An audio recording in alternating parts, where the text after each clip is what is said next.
I don't know about you, Dave, I'm really psyched to be here.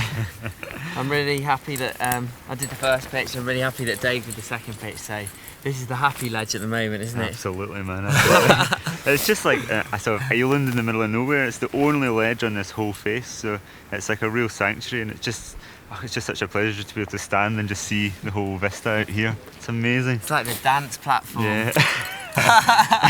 Hey, Dave, it's Garth here. How did that crux feel? How did that little crimp that you were talking about in the left hand? Well, you know, like I was just so psyched up, and I had so much anticipation for the move, you know. So I had a lot of energy sort of at the ready. So I got the hold and I pulled in on it. And I felt like I had enough strength.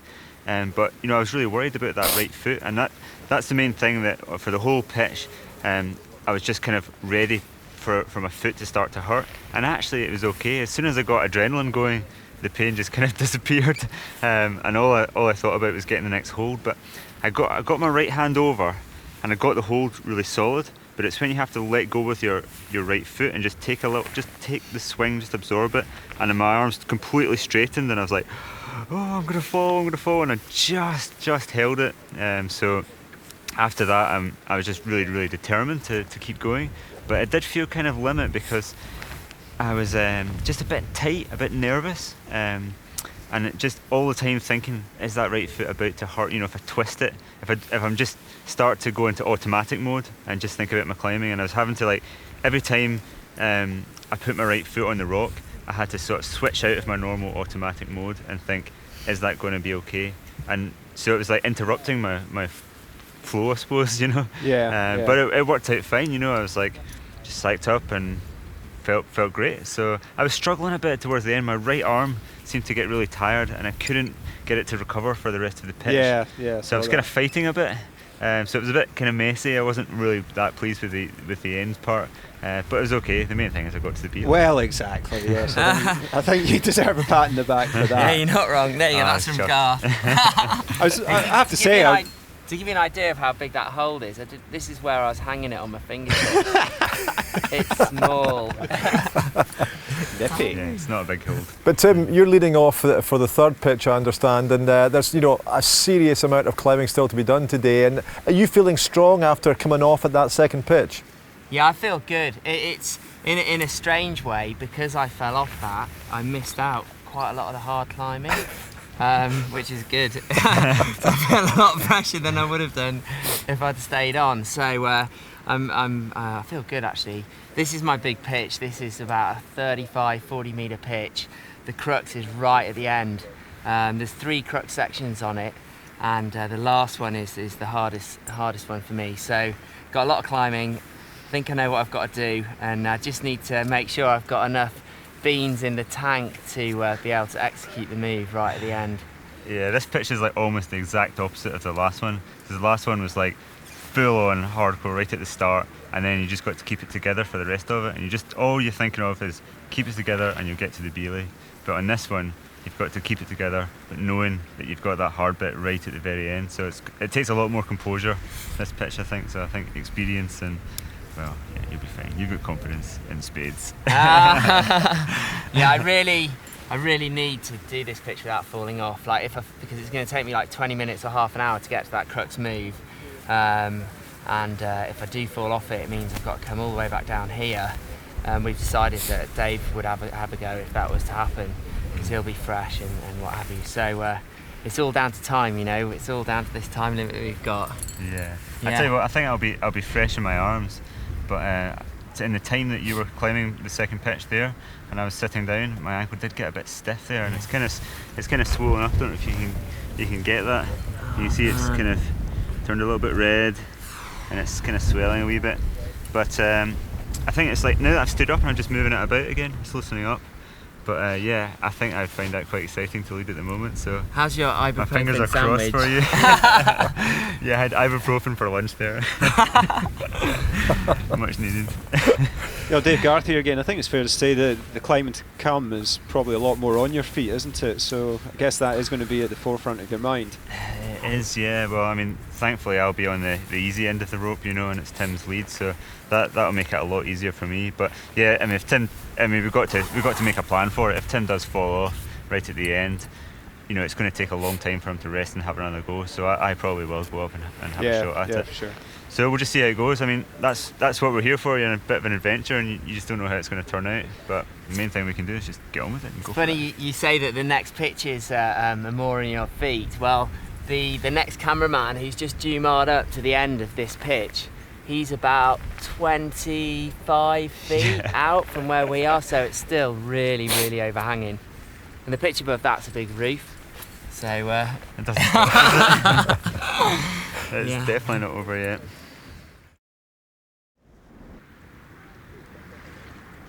We're here, Tim Emmett and Dave MacLeod, on this improbable ledge in the middle of this great sea of overhangs at the top of the second pitch of Sron Uladail.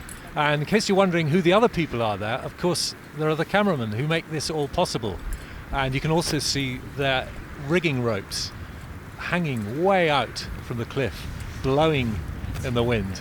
And that's Dave in the green jacket, and he's going to be belaying, paying out the rope through a special belay break as Tim sets off up this formidable, this incredibly difficult third pitch. And of course all this kit is there purely for protection. This is a free climb, which means that Tim has got to make progress purely with the use of his fingertips and those tight rubber shoes on his feet. He's climbing the rock.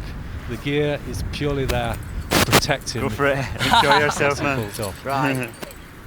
So I've got green. I might have to do a little spin. Tim's pretty excited. This is his big lead. Green on. Yeah, cool. It's going to spin round, okay, just so the ropes don't get He's just been racking his gear there, Stephen, selecting the particular pieces he knows he's going to require for this next pitch. It starts off the few steep, long pulls between quite positive holds, and then you get this sloping ledge traversing right to a hanging crack, which he's going to have to jam up quite strenuously. When I say jam, because the sides of the crack are parallel, he's going to put his whole hand in and then, using his thumb, expand his hand to fit the shelf just behind, the crack. That then leads to a very strenuous shakeout at the top, and then a couple of extremely fingery, powerful moves to a good hold, and then there's some steep crack climbing leading to a rest, up and then traverse, and then there's a good hold in that the crux crack there, traverse leading right to the belay. Oh yeah. And there's a little blue cam in here, I think. He's just eyeing up this start, and it looks as though he's getting in a bit of gear straight away, a cam. Well, absolutely, the protection at this point is crucial, because if he did fall before he reached the hanging crack, there'd be a possible chance that he might hit the ledge, so he wants to be really careful. He's got some good gear in. It's interesting, that close-up of the rock. This is ancient Lewisian gneiss. What's it like to climb on as a rock? How does it compare with other rocks, Garth? It's a perfect climber's rock. It has endless variety. Yellow. It also has a lot of surprises, Nice. and really rewards a determined approach. And the holds will appear that you can't see from below, and protection opportunities will appear that you can't see below. And if you climb with conviction and determination, they generally will appear. And it can be incredibly satisfying to be forging ahead up an improbable piece of rock, and then be rewarded with either a hold or a piece of protection, which suddenly makes the impossible possible. Yeah, good. Oh, that was good. That's good, a crucial yeah, nut, really yeah. That looks very confidence boosting, having that up above your head there. Absolutely, yeah. But it is one of those tiny, it would, thin wires. Because you want your green free. Well, that'll be at about his feet when he's making the moves to the ledge. You'll want to get another piece in, I got think. you on that, man. You gonna step down or just go for it? Go for it. Okay. Good one. Come on, Timmy. So now he's got to commit himself to this sequence.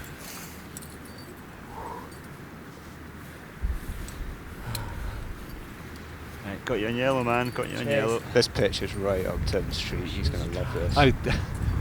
He's actually wiping the sole of his shoe just to make quite sure it's totally clean and dry. Well, did you see the patch of gunge on the right there? I think so yes, that dark patch. Yeah, nasty.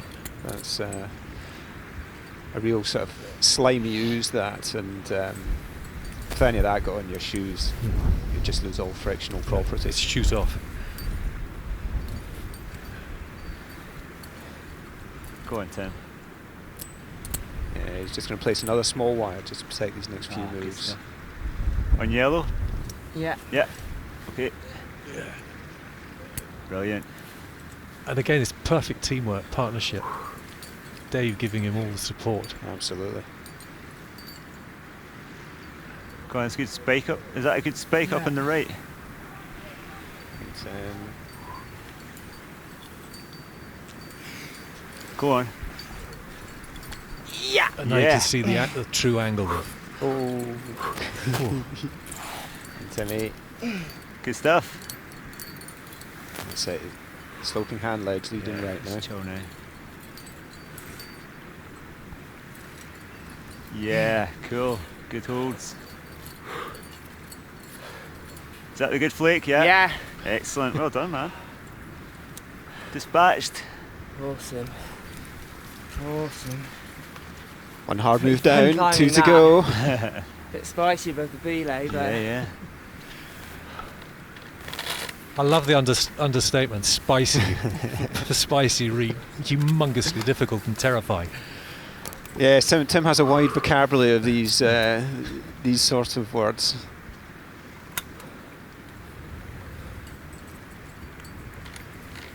He's going to want to get some more gear in the base of this flake. Once he gets some good protection in here, he will feel confident enough to sort of run it out a little bit. There we go, that's a great view, looking into that crack.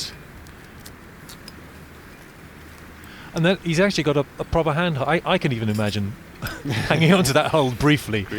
Just couldn't do the bits in between. Yeah, it's at that point the footholds are tiny, and that's a great shot of his footwork. Incredible precision. And you know, you need strong feet as well as strong fingers to be able to utilise these sorts of holds. And as Duncan was saying, incredible core strength in your stomach muscles just to maintain these improbable positions. Absolutely. Look at the way he just tucked his foot over that hole to get the weight on it. Beautiful. Good, Tim. How you feeling? You all right? yeah, good man. Yeah, you warm?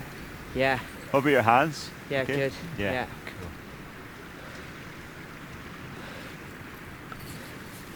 You can just see a cameraman up above dangling, It's an amazing shot, isn't it? and he's probably in the rain. Get that ball coming in as well.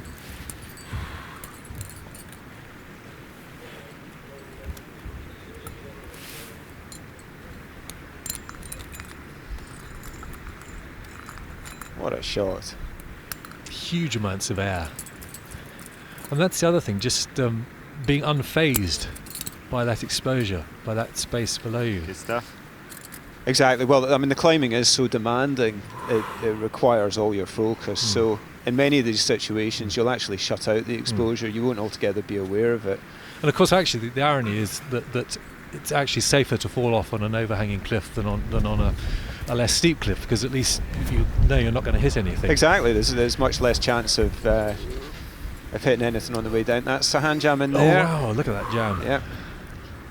And that's great, because in this situation he's been hanging off his fingers all the way up that, but by jamming it changes the muscle groups required to hold on, and actually helps alleviate some of the fatigue. Go on. Go on, mate. Go on. Go on, mate. Ooh. Come on. Yes. Good. Get in there. Stylish. Bit awkward. Yeah. Right. Beautiful understatement again. Right, I'll be wanting some good gear here, because he knows there's some very difficult fingery moves to come. So maybe a purple in that flake or something? Yeah.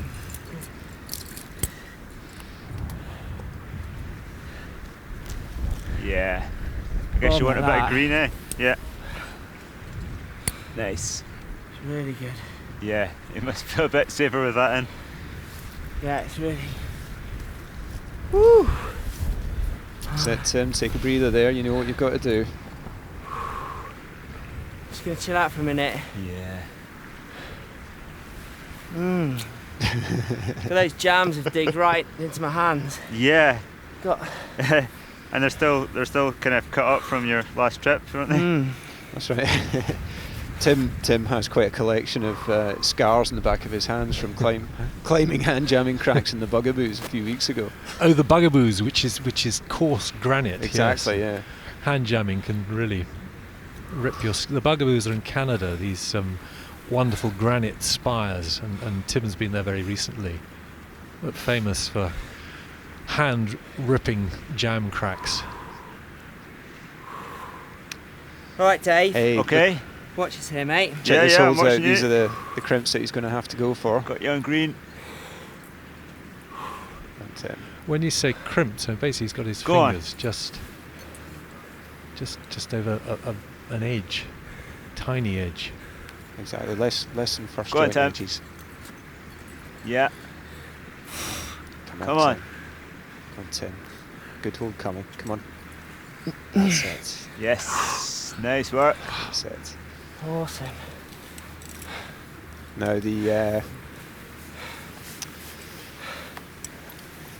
As you can see some of that damage on his hands there. From that looks like fresh blood. yeah, we want to keep that off his fingertips. Yes, if that gets on your fingertips and makes them instantly slick. So he's giving an extra dab of chalk just to maximise the friction. Ah, Well, yes. The chalk will help coagulate some of Yeah. that blood and stop it running onto his fingertips and palms. Yeah, yeah. It's got a You on long. that slab yet? No. Oh, You what? You on the slab yet? No, just about to be. Cool. When people say a slab, a climber says a slab, it means a less steep piece of rock. But in the context of Sron Uladail, that's pretty relative. That's right, but what it also Okay, means mate, in this watch context Right, is got you, extremely man. smooth with no positive foothold at all. And got Tim. Go on. Come on. Go on. Oh. No. Go on, Tim. Yes. Yeah, well yes, done, he man. got it. Nice. Is that a bit of a reach? Oh, Brilliant. don't want any more of them, please, Tim. How's it going, man? Just gonna see if I can get into that crack. Yeah, yeah. That was well kept together. I mean, I think that was the mark of, a real expert climber. The fact that he found himself in That's right, difficulty, right. but he managed to make the necessary adjustments and pull through. And he did that extraordinary twist of his left leg and just somehow twisted himself round to get back in contact and get stable again. That's right. That's right. And then he could use that that leg pressure to help with the reach to the next hole, which isn't brilliant, by the way. Let's see. Go on. He gets it. He knows he's Come in on. trouble. He knows he's in trouble here. So precarious.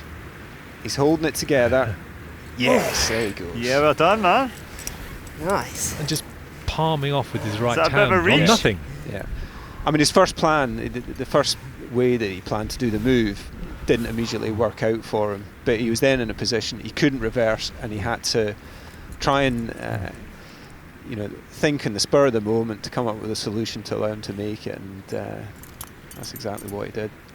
Plan B. Successful outcome. Yeah, plan B. And it worked. Exactly.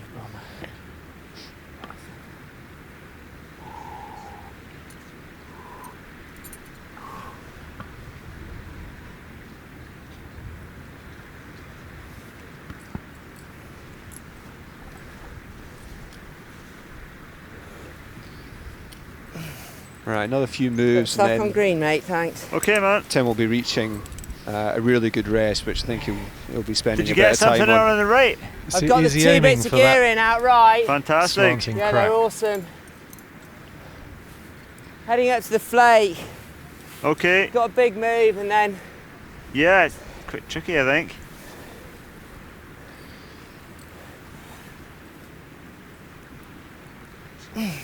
Go on. Right, a few strenuous moves up this flake. But he knows he's got a good rest.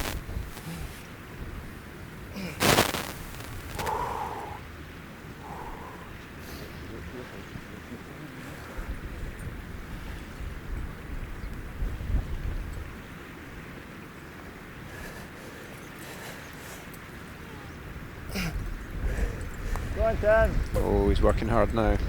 Come on. Yes. Awesome. You got the top of the flake? Yeah. Yes, well done. How are you feeling? Good, man. Have you got Right, plenty he's of gonna grip be, left for that traverse? He's going to be getting onto I've this got ledge to. soon. I've not quite got to that bit yet. Cool. It's That hard to feels see from good. here, but he's got his hand, another crack there. Got hasn't he? bloody He's managed hands. to get his hands jammed in for a brief respite. Yeah, that's right. Once he makes another couple of moves, we want to spend a bit of time there, I think. Just collect himself before the very difficult traverse out right. You can just start to see the nature of that traverse up and right from him. And there's a great shot looking down on it. You can see the little chalked up holes there just at the start of the traverse. Just above him, slightly to the right. That's right, Yeah. that's right.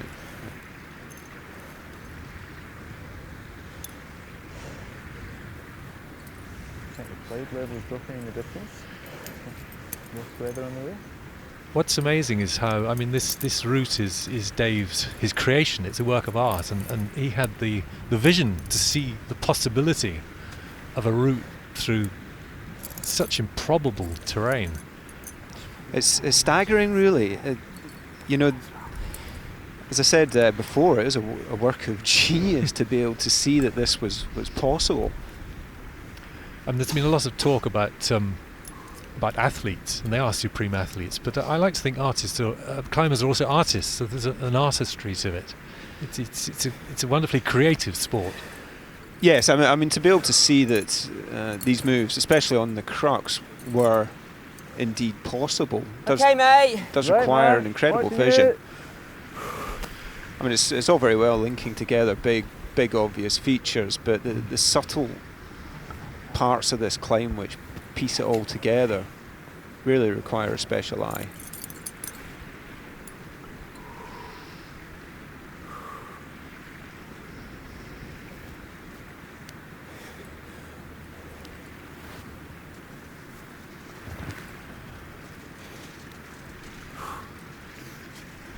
That's it. Come on, Tim. Please don't break.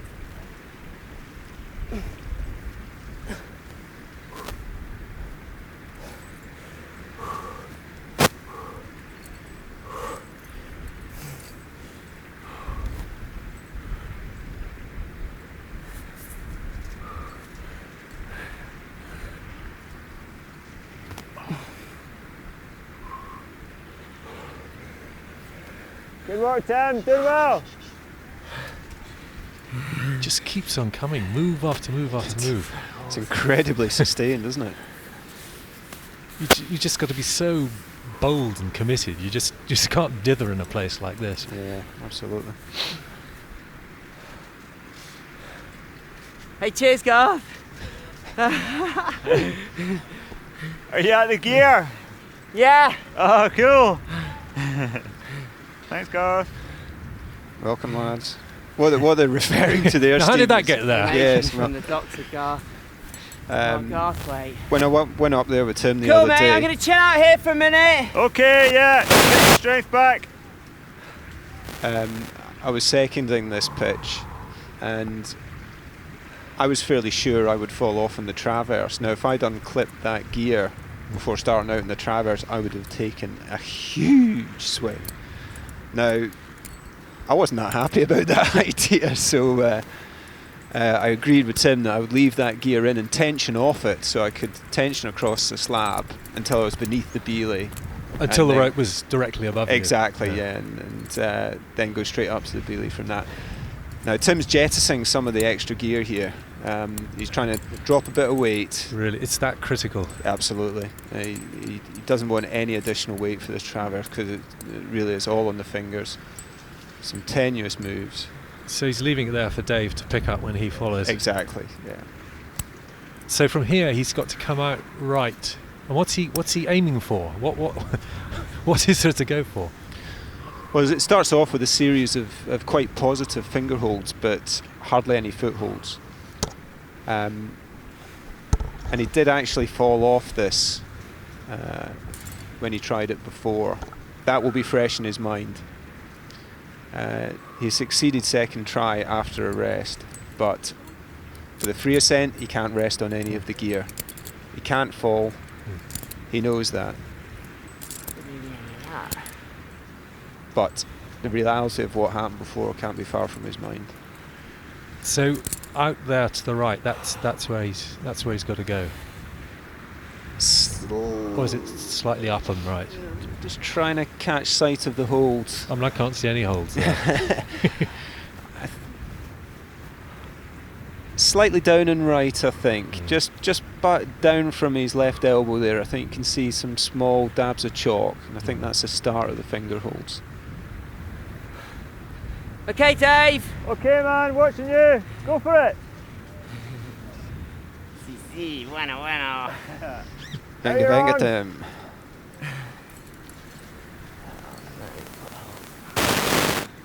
Bye, man. Just look how far he's got to go before he gets any gear in the belay ledge.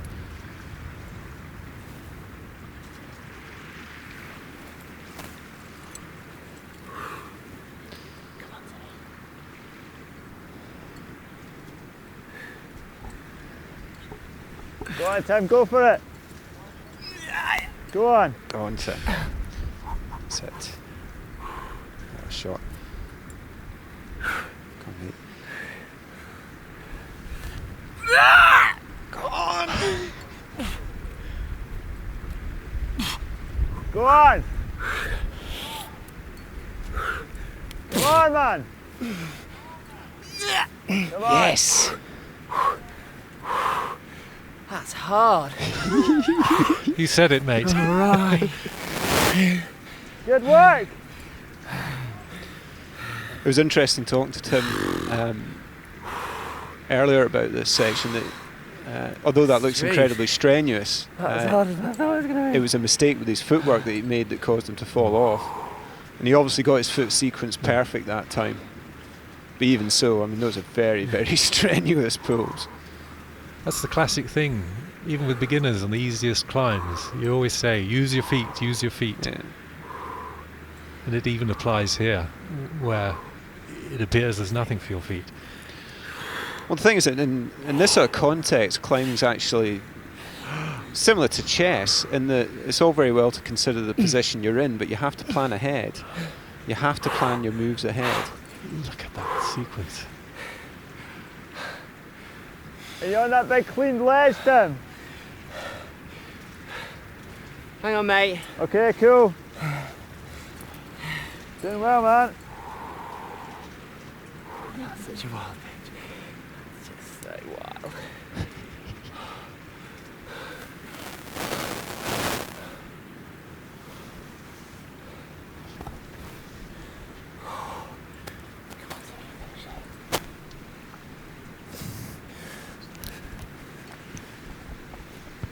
Oh, beautiful.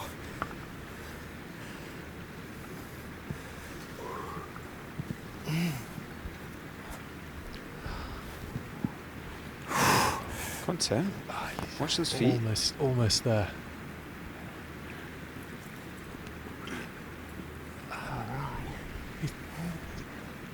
He's just got to get stable in that little alcove, and then he's made it. Yeah, he's almost there. Yeah. He's got good feet in the right there. I think this is in the bag. Come on, Tim. Yeah, he's still potential for. He hasn't got any gear in there, has he yet? No, there isn't any until he gets to the Beeley. Nothing. So still this potential for a huge swing back into space. Ah. Good work. Oh, Hey, I never realised the traverse went so far. Nearly there, mate. Oh,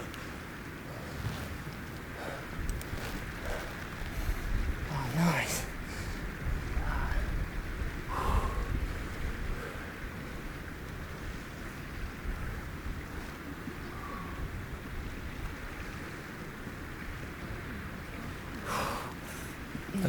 and it doesn't exactly let up here.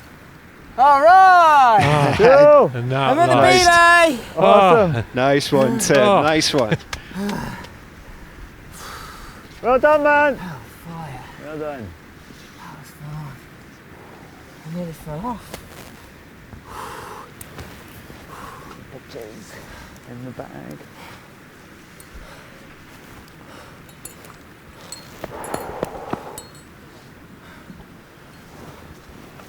Well, there's Tim Emmett, having succeeded on that extraordinary sequence of moves on the third pitch, made it to the safe haven of the belay, and now he's putting in cams and other gadgets to make himself safe. And here's a replay of that crucial last sequence where he had to leave the safety, this runner, and head across what looks like a totally blank wall. So Stephen, that's obviously the hardest move there, and you could see with his left hand he caught a tiny little intermediate hold to allow him to bounce onto a slightly better one, but the fear here is obviously that you're running away from that single piece of protection, and one piece of gear between you and a very long fall, that is extremely bold climbing. And as Garth said earlier on, he made a mess of that the first time he tried it and fell off when they were scoping out the route a few days ago, and I'm sure that was sitting a little bit in his mind. So now we're just watching Tim. He's still not safe in the belay. He has to get 2 or 3 pieces of protection. He has tied himself off onto that small runner with a clove hitch, not just 2 loops of rope stuck into the carabiner. But now it would be, normally what you'd like to do in a belay like this is get at least 3 or 4 half-decent pieces in, because it's got to take his weight and it's got to take any potential shock load from Dave if Dave happens to slip off when they're trying to reach this. And often the idea is that you equalize all of the pieces. So you'll see Tim just trying to make sure that when the shock load comes onto the belay, if a shock load comes onto the belay, that each of the protection pieces is weighted equally. So the idea is that 1 might not be very good, 2, sharing the load is slightly better, and you'd probably put in another couple of pieces. It's one of the great beauties of climbing in the UK, trad climbing, where there are no fixed pieces of gear, that you need to have all of these different skills. It's a lot to learn, Safe, Dave! and some of the You're safe, techniques are yeah? pretty complex. Nice one. Well done. Yes, Right, man, you're off belay. Thanks. you can see in this shot right at the bottom of the picture is the big ledge which they left at the start of that pitch. And you can just see what a huge sweep of rock it is, and that's just one of 5 pitches. And you can also see the cameraman near the top, and they've been doing an incredible job. They've been hanging there in the rain for several hours. The safety team led by Brian Hall has been here for a week getting these ropes into place. It's a huge technical operation just to get these shots. That's a very long pitch as well. That's about 40 meters, just over 100 feet. And a few years ago, the maximum rope length that people were using was 35, and then it went up to 40, then it went up to 50, Now on this route they're using 60-metre long ropes, and in the continent now they're extending single pitches up to almost 70, 80 metres long. So as the ground that climbers are wanting to climb or attacking gets more and more difficult, those natural pause points that signify a pitch length, they're becoming more and more difficult to find. So not only are the routes becoming more sustained, but the individual sections of those are becoming much longer. Yes, it did seem a long, lonely lead, that. And here's Dave just getting ready to follow up that third pitch. One of the interesting things on a long route like this, I mean, each of these pitches, if they were on a small, there's Tim's hands, and more relief at the end of a very, very difficult pitch, and his hands are kind of messy, to say the least. So happy. Can't believe it. We're on fire. 2 more pitches to go. We've done the 3 hardest ones. So Tim's now, he's pulling in the rope, soaking. pulling up all the slack, and any moment now it'll be Dave's turn to follow up this pitch. So Tim, can you hear me? It's Duncan. No, I think Tim's earpiece may have fallen out, but really to watch somebody push out in a lead like that across a very, very bold piece of climbing, it's extremely impressive. Yeah.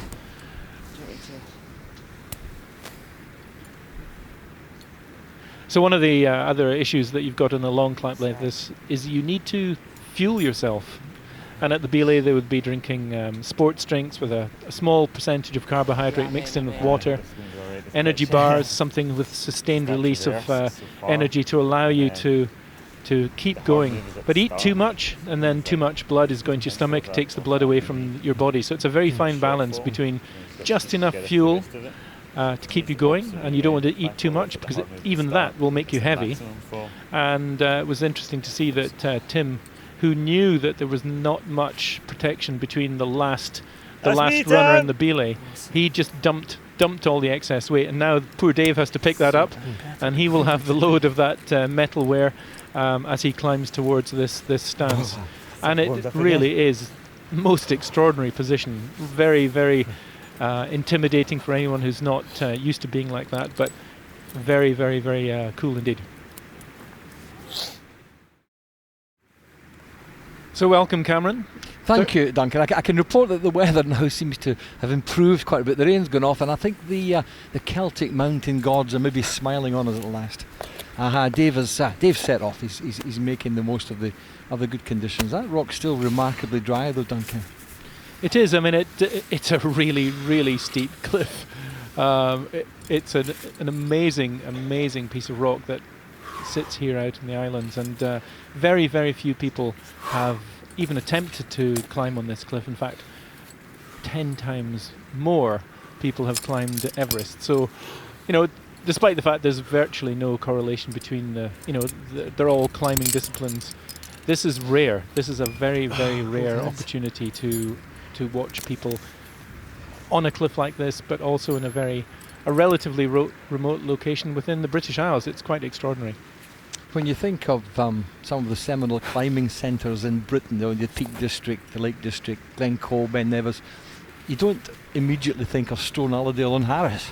Well, it depends on your view of history, because Doug Scott, who went on from being a very technical, competent rock climber, both with aid and free climbing in the 60s and 70s, and then went on to the greater ranges, and Paul Pritchard and Johnny Dawes climbed an incredible route on this cliff a few years ago, which really opened people's eyes up to the possibility of extreme hard free climbing in remote locations in the UK, and their efforts here were testament to the firstly the increase of strength that people were gaining from indoor climbing walls and then organised training, but also the adventurous spirit that these guys are the next step in that history.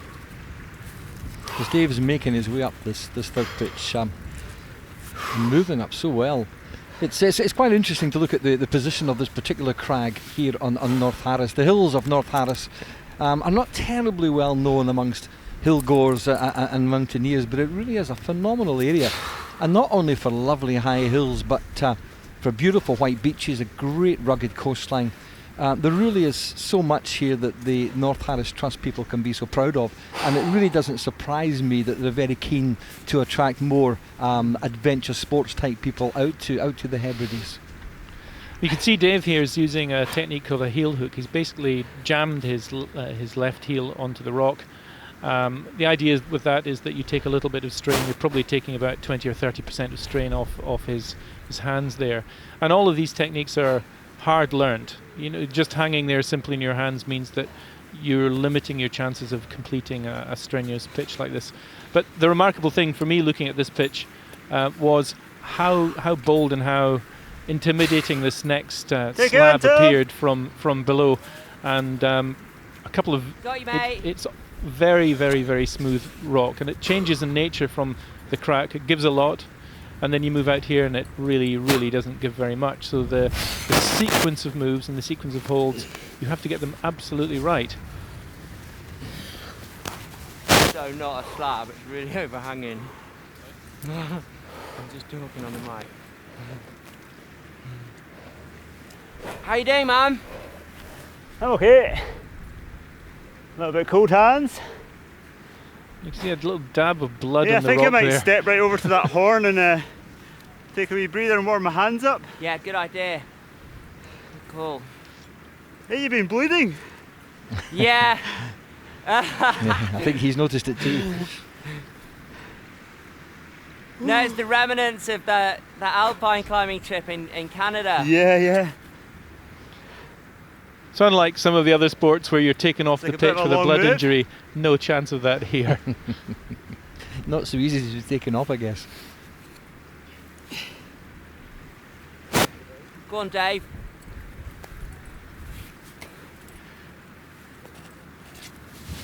Go on. You can just see that the cold is affecting how they move. They look slightly stiffer and a little bit blockier sometimes. It really, really affects not only your fingers but your shoulders and your back. And Nice hold. as you watch the climbers on the Great, steeper isn't it? sections, it's very important to actually try and keep your arms straight, and you're really hanging from your shoulders and your back. So, you know, most people think that climbers would have huge biceps, but normally Yeah, it's step across right. the power Okay. comes from your shoulders and your lats, but you're trying to minimize the amount of time that you spent with your arms bent on the easier sections of climbing.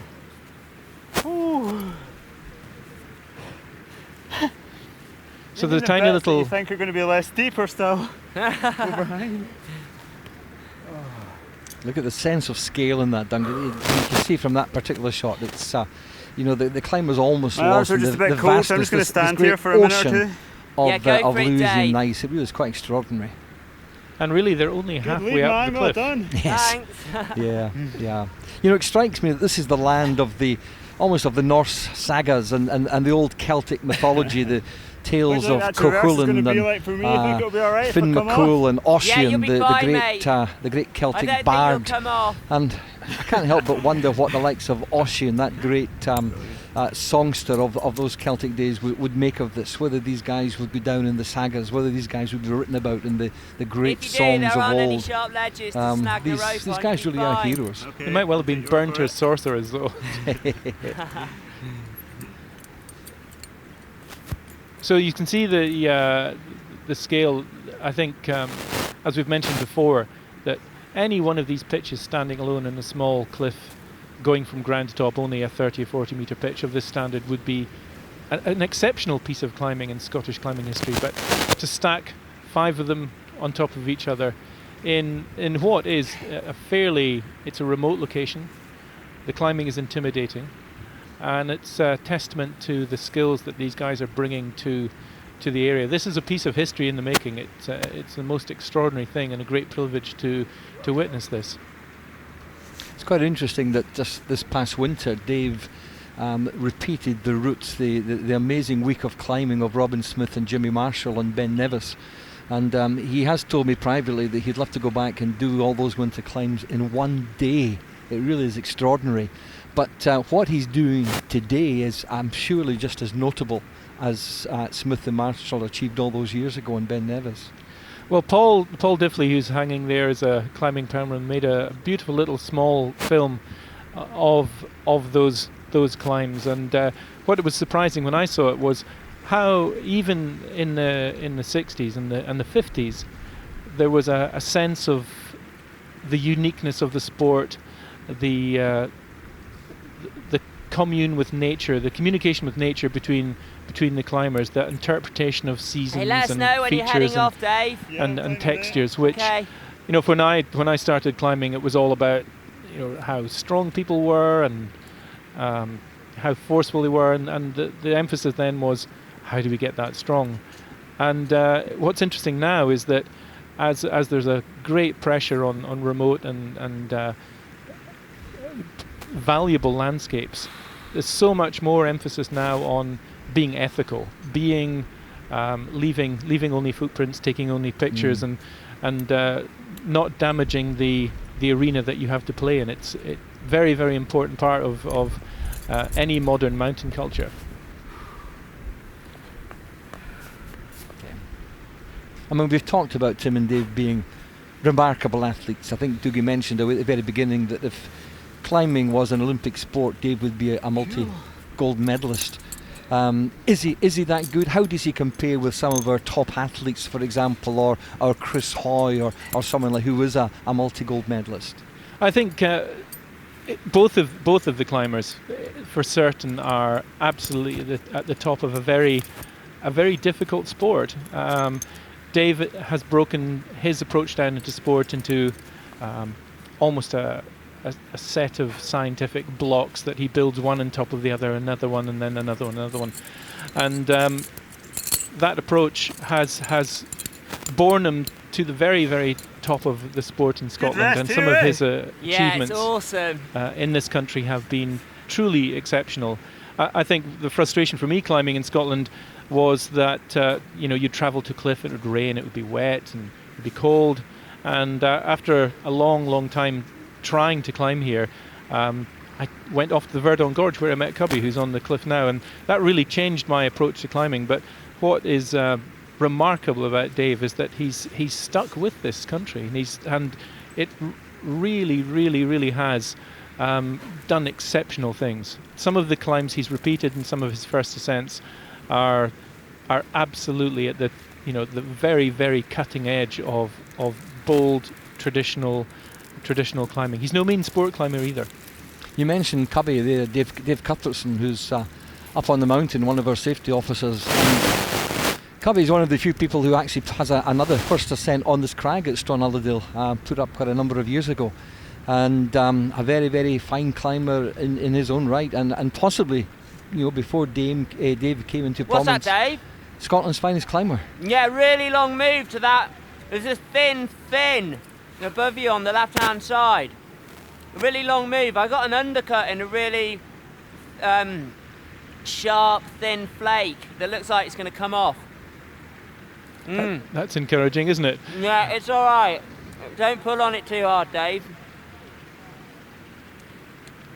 I think both of these climbers, especially Dave, will be extremely aware that he's following on from some remarkable climbers who over the years have pushed standards in British climbing. So he's well aware of his historical position, and that's first of all, it's a great honour to be part of that tradition, but also to advance it in a way that, there's certain people in climbing who make small incremental steps. They do something that's slightly revolutionary, but Dave's impact on the sport has been extraordinary. Sorry, mate. And he's very much part of the new generation of ballast. That's all right. Very much a new generation of climber who's making use of all of the modern tools, Facebook pages and blogging. It was almost unheard of when I was trying to do new routes or climbing in Scotland that you would tell anybody about the climbs that were unclimbed, because you just knew that somebody would nip out from Edinburgh or Glasgow and try and nick it from you. These climbs are so hard that the number of people who could do that is very, very, very small, and there's a great respect for people now trying difficult new routes, and they're they're left alone until a climber can either complete them or gives up on a project. So he's got to pull through this hard section, Can you see what to do, Dave? and you do not Yeah, want I to fall think off there so. once There's you that take chalked that up gear out. hole next to the rope. Yeah. Get that with your right hand. And then the next one is in line with the rope there. Yeah. You see that? You might not be able to see it, but it's good. I can't see it now. It's directly above it. It's about that far above the crimp. And is there just wee dinks for your feet? The footholds aren't very good. Yeah. Figured that. I got my left foot up by my left hand. There's a little right, okay. Yeah, I got you.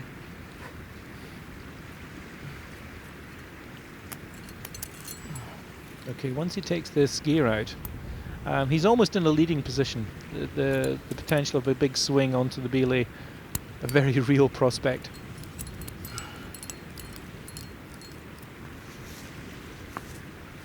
Gear's just a bit stuck. Sure. That's something that we often forget about, isn't it? That the second not only has to sort of climb the route, but take all the gear out as well. And as you can Nice. see there, sometimes it can be quite difficult. Two reasons for not wanting to leave it there. You don't want to Hey, Dave. make it that easy for the next When you person get to out try and and repeat you've the got your route. left hand on the right hand end of the ledge on the crimp, Uh-huh. right underneath you there's a little smear for your right foot, and just above those there's a little square block which has got a little spike on it. Right. And I ended up getting my right foot on that to then get my left foot up onto the hole, or next to the holes where your left hand is. Okay. And you can rock over on that left foot and get, it's quite punchy. Quite punchy. Right. Pretty thorough instructions from Let's Tim even get a today. bit of rest. Sure. There's a bit of interpretation. A smear is basically a small Just hope this flake outward doesn't break. sloping scoop, Yeah. probably not much bigger than a 10-pence piece, where instead of being a positive edge, it's sloping out the way. So you really open the flex of your foot, stick the rubber in, maybe give it a little twist so you get maximum adhesion. And a So dink almost is like even you can just smaller get one all of your weight those. in your feet, A but dink not is just quite. like Right. a penny-sized hole that you would crimp your toe in and ram it in and try and get the maximum purchase out of it. But it is a supremely exposed position here with not a great deal of protection between Dave, no protection between Nothing Dave and at the all. belay now. Yeah, if he comes off here, he's going to have a great pendulum It swing. was isn't it? heavy. And he knows You'll be it. alright, mate, you got strong fingers. I did have strong fingers about 2.5 hours ago.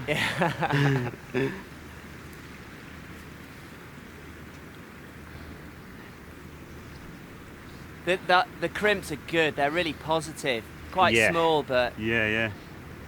So I need my right hand on that one. you get.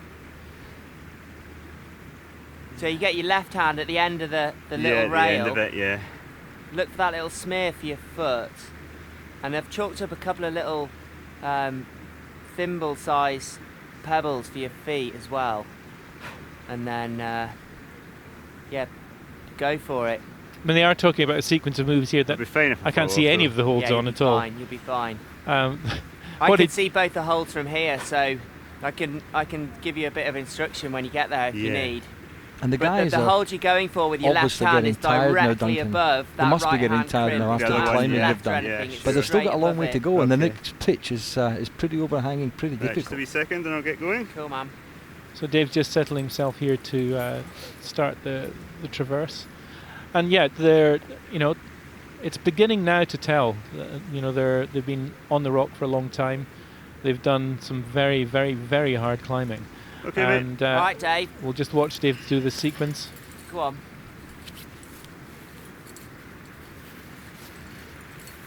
He's got to go through this quickly. Nice. Go on, Dave. Go on. Nice. That's the crimp for the Yeah, right yeah. hand. Go on. Go on, big move. Go on. Straight above it. There, that's it. Yeah. No, right. There, That there. one. Good effort. Oh, I can't see what to do with my feet now. There's not much. Go on. There's a little foothold up on the right. High. That's it. Yeah, nice. Wow. Oh, foot was crumbling. Go on. There we go. Yeah, that was a foothold. Yeah, you can just see the rock spinning into space there. He's making progress. Cool. Nice. Good stuff.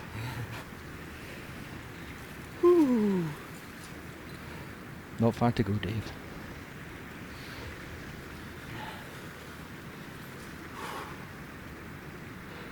Good skills. Crikey, I'm trembling again.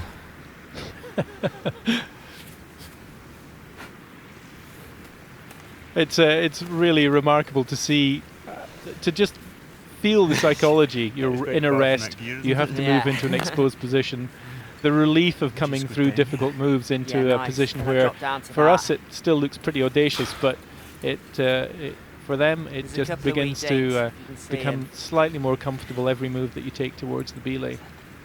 Look at that, that's an exceptional position. Isn't it just? Awesome. Yep, Skills, certainly Dave. is awesome. I came right over to this end, and you can rock over onto that ledge on the right.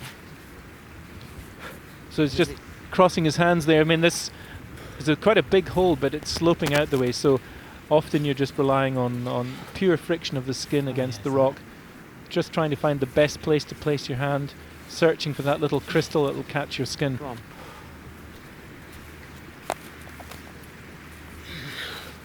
One more Nice. move. Oh, that's the one. Nice. Wow. So pitch 3, Wow. Well done, guys. complete now. Oh, I was getting tired of it then. It's tiring, isn't it? You know, it's not often you get Especially excited with all watching that somebody gear. second the route, but that really was quite exciting. I used to hate seconding hard pitches because often you're thinking about the pitch to come and you never really truly focus on the climbing. When you're in the lead, every sense is sharpened. It's at you're using all the faculties that you have. And often when you're seconding, you stare at the rope rather than at the rock. But to do this and to second very efficiently means that you're preserving the maximum amount of strength you need to preserve your energy for the hard climbing to come. You want to go over the top of it? Oh, you can lean And back they still on it, have actually. some pretty hard climbing Lean to back do. on that. On this? No, on this rope here. It's tired and you can lean back. It's well done. Good lead, man. It's a big pitch there, isn't it? It is, yeah. So end of the third pitch. Brilliant pitch. It is, yeah. 4 hours of Such climbing an awesome done now. few sequences. So yeah. far, It's so like good, what's and there? the guys of climbing are in that, obviously isn't in it? top form, climbing Hey, well, beautifully, I'm tired now. and they must be tired. They must be beginning to feel the effects of this now, and they have to put that behind them. They have now to mentally prepare for this next pitch. Yeah, Who's going to nice. lead this Go pitch, into Duncan? Do you that. know? I think Dave's going to lead this pitch. He's going to lead through on this, right? There's a screw gate here if you want one.